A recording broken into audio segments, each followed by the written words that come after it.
You just met Carlos. We were graced by Admiral Brady this morning, and we are not a feminist organization. We are an organization that asks for equity, equality, and a space at the table for the gender that is disenfranchised. And so sometimes it's equality, sometimes it's equity. And we learn what that means, shortly. Equality says we all have the same things, but sometimes if you're a little shorter, like Mrs. Claudia Grant, you might need a little more of that thing than the person who's a little taller. That's equity, right? And she short, but she not short or nothing. Right, that's Jamaican. I have to introduce to you, because you know the ladies, they are sisters, but I must introduce to you Professor Andrew Spencer. He is, in my humble estimation, a marriage of executive and corporate, short but not short or nothing, and he's not short, served as director of Mona School of Business and Management at the University of the West Indies, Mona, for part of his professional life. He is, I would like to say Jamaica's only, but the only one I know who is a full professor of tourism in Jamaica. He served 4 years in Jamaica as the executive director of the Tourism Product Development Company that ensures that hotels, like this wonderful property we're on, Hotel Coral Spring Trelawney, you can give them a round of applause, are in business on our island. He served, and if the Bahamians in the house might want to know that he served in Nassau, Bahamas, as the head of the Center for Hotel and Tourism Management at the University of the West Indies there. The chair of many public boards, more than 12 as far as I know, I stopped counting.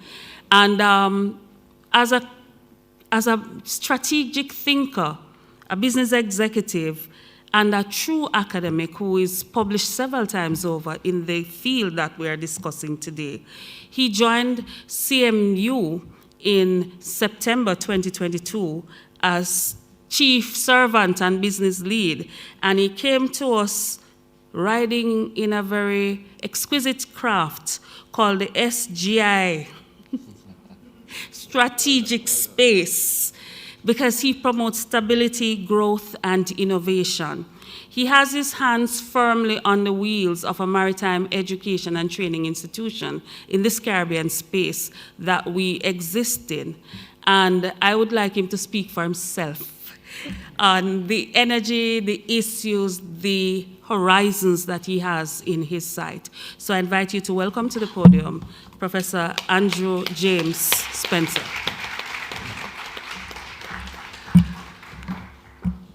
Ladies and gentlemen, you see, I do this all the time. It's just ladies, right? This is wonderful. So ladies, if Carlos is on, and gentlemen, it's only when I'm in trouble with a lady that she says Andrew James Spencer. So I got a little uncomfortable just now when Dr. ESJ said that, but I'm really happy to be here today, and I'm going to be agile. I gave the gentleman a PowerPoint presentation, but I'm not doing that right now. It's the second time that Dr. Smith-Johnson has placed me between people and lunch. In the space of a week, actually. Just last week, Thursday, she did the same thing to me.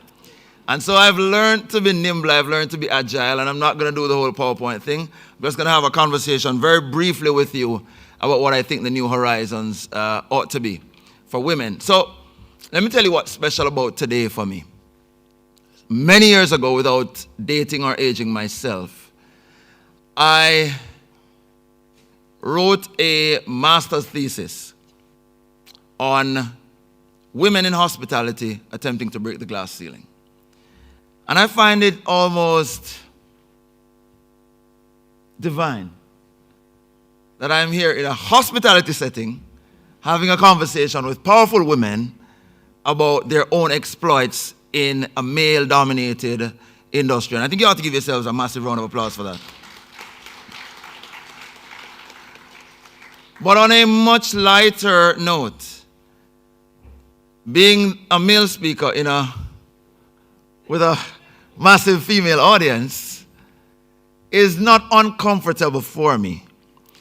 And certainly, women moving over into dominating a space that was normally male-dominated is also not uncomfortable for me. Except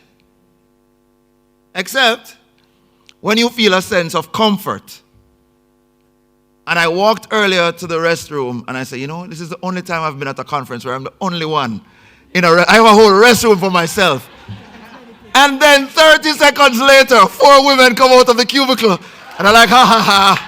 Yeah, we're using the male restroom today because I'm like, okay, all right. There's really no safe space for me today, but that's okay. That is quite fine.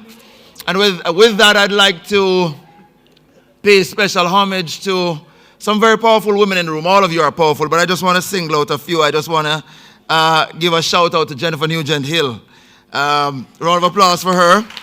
Member at large of your governing council, I want to acknowledge your president, Tamara Lowe James. Give her a round of applause for me.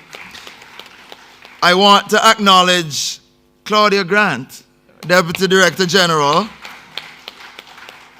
and also Vivette Grant, a former Deputy Executive Director of CMU. And usually in my world, in the academe, when I have 2 grants available to me, that means money. So I'm happy to have them seated with me today. I also think that I can't proceed any further without acknowledging Cora Ann Robertson-Sylvester, who has broken many frontiers as a woman, and we're very pleased to have her here. She's also on my council at the Caribbean Maritime University, helping us to steer that ship. And ladies and gentlemen, I want to just again single out the moderator for this session. Phenomenal woman. A vice president in your own space, my director of graduate studies and research. And my only hope for her is that as we continue to break new ground, that she continues to ascend in her career and in spaces of representation. And for those of you who understand that if you're a vice president, there's only one other place you could go, I'll leave that hanging in the room. I'll say no more. And then I'll simply go on to highlighting what I think are the frontiers and the horizons that need to be navigated. And there are some real conversations we need to have. And I'll do that. I'll wrap this up in 5 minutes, maximum 10 minutes to the Grant ladies.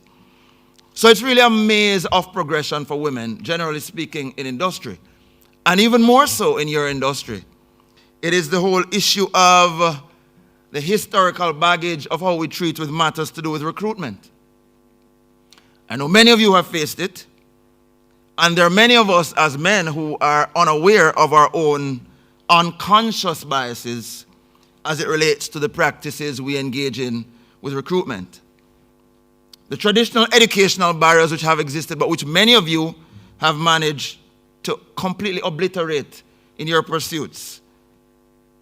There's the issue, of course, of onboarding and the historically masculine ethos that would have taken over many industries where we understand that in some cases, women are far more equipped to handle some of the delicacies and nuances and details of the space. And I say that without any fear of reasonable contradiction. In my own university, at the Caribbean Maritime University, the most prolific performers, many of whom are in this room today, are the women in leadership at the CMU. Yes. I want you to give them a round of applause because watch the space for a number of developments which will emerge in the next 2 years. And if you look at the student chapter which has now emerged, this is where we have to catch them. We have to go a little further too. I heard about the secondary schools and so on. But if we can catch these budding professionals who are about to be ambassadors of the CMU, the phenomenal product that we put out, and we catch them at this stage as ambassadors for WiMAC and everything that these women organizations promote in the maritime space, you have a very bright future ahead. But let me put a little bit of a sobering thought into the mix. Women at sea only account for about 2% of all seafarers. You're talking about cruise ships with about 26% and ferries with 68%. But in the broader scheme of things, we have only 2%. What is the point I want to make by saying that? Is that we ought to be deliberate about how we educate and create a space for our women to excel. UNESCO pointed in 2020, and I'll quote them exactly verbatim, they said, educating women and reducing illiteracy levels among women is fundamental to the empowerment of women. It enables women to feel confident to participate in decisions concerning their personal lives, their communities, their workplaces, and I will add a bit, and their nations. And so we ought to create a space for women that enables them to be dominant in STEM programs. And I have to emphasize that because our governments are driving a thrust towards STEM. And this is how we become creators and not simply followers. And I want to share a very important statistic with you because in most universities, there are only 3 public universities in Jamaica. Only one specialized, and that's the Caribbean Maritime University. In other universities, the discourse is that men are marginalized. The discourse is that there's, roughly 70% of the population are women. And these aren't generalized universities where there are multiple options available. Yet we see a tapering off when you talk about leadership positions as they enter the workforce. But there's an important statistic today that I will leave with you. That at Caribbean Maritime University, where our business is highly technical, where we have degrees in not just marine transportation and marine engineering, but we have degrees in mechatronics, industrial systems, areas that would normally have the footprint of males. We have a beautiful spread of 51% male, 49% female. I want to say that again because I know Mrs. Grant never saw that in her time. We're coming from a place where it was predominantly men coming out of our institution. We now have 49% in these technical areas who are women, and that's a big deal. So what ought we to do? And I'm wrapping up now. Thankfully, I didn't use my PowerPoint. That would have taken me much longer. We ought to engage in a space that recognizes an importance of balance. And it seems Dr. Smith-Johnson saw my slides earlier when she spoke about equality and equity. Because I'm going to make a controversial statement about equality. I've never necessarily been a proponent of equality because I think certainly some spaces require a greater proportion of particular types of things at a given time. But I'm going to make a point that you see where we've done wrong in any particular industry, where we have steered the ship in the wrong direction, there comes a time when we must engage in a process, even if it appears to be overcorrecting the turn.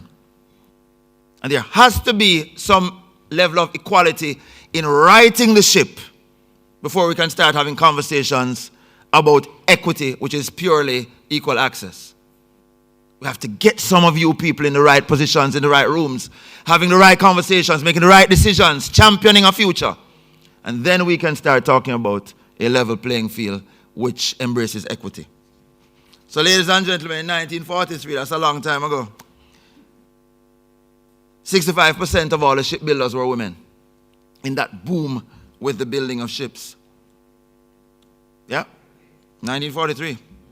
Yet IMO, WISTA, in their study in 2021, then demonstrates that within IMO member states, only 20% of the workplace employed in maritime are women. 29% of people employed in the maritime industry in the private sector are women. 29% of seafaring personnel, broadly, are women. And 14% of women hold administrative, specialist, and technical operational roles in ports. What ought we to do? We ought to emphasize initiatives such as this. We ought to make this a big deal. There's no reason why this is not being covered by TVJ, CVM, and all the Caribbean news stations in Antigua and everywhere else. because this is an earth-moving moment. This is going to be a tectonic shift in how we do things. WiMAC must be the voice. WiMAC must be the platform for other things to happen. And so the Caribbean must lead the way. Our student chapter at CMU, the uptick in female engineers on our vessels.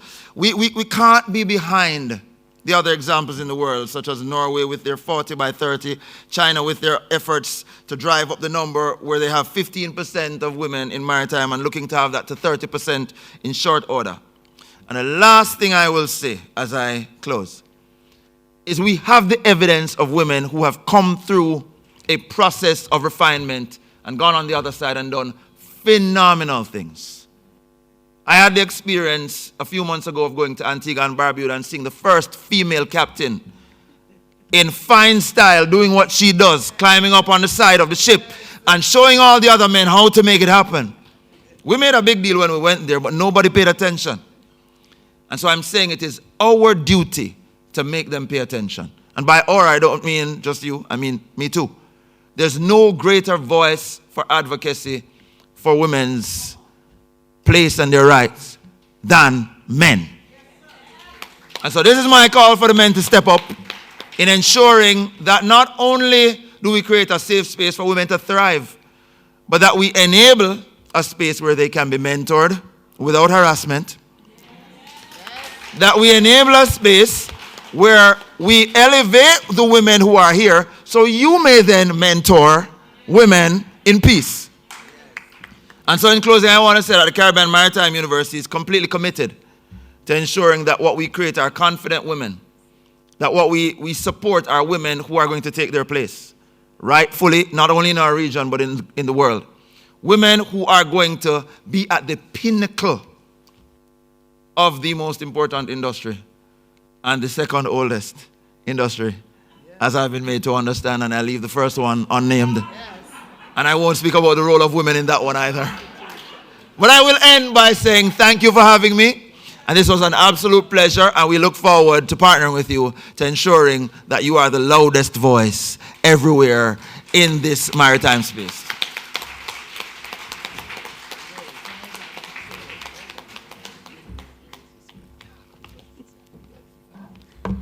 Ladies, my professor has many gifts. Okay. And I take away from this presentation the stats, those metrics from 1943.